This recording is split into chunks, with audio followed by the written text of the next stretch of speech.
In other news, Parliament has blocked the executive from implementing recommendations by the Presidential Working Party on education reforms.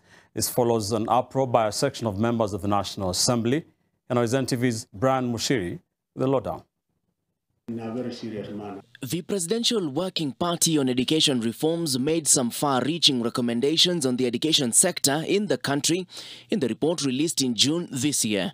The changes recommended the scrapping off of categorization of secondary schools and the removal of compulsory subjects for career choices, among others.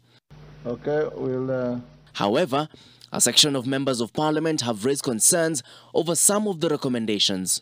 The Presidential Working Party gives now powers to the Teacher Service Commission to employ chaplains and imams in schools.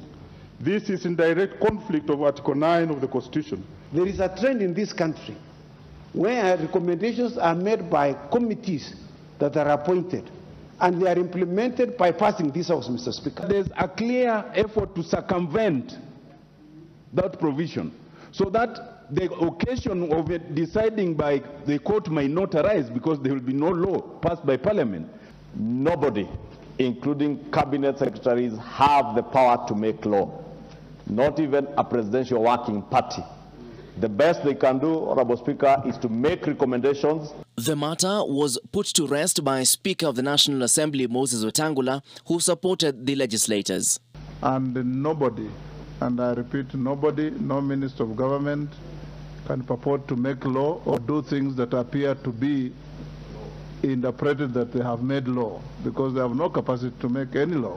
During question time, Treasury Cabinet Secretary Professor Njuguna Ndung'u was hard-pressed to explain when some 16,000 teachers will receive their pension after a deal in 1997 between the union and the government failed to materialize. Honorable Speaker, let the CS give a commitment in this House today when these teachers are going to receive this payment.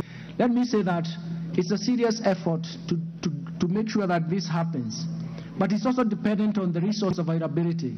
We are solving a legacy issue, and I do believe the emotive part of it, and we'll do our best to make sure that it is done. Brian Mushiri, NTV, Nairobi. Any supplementary question?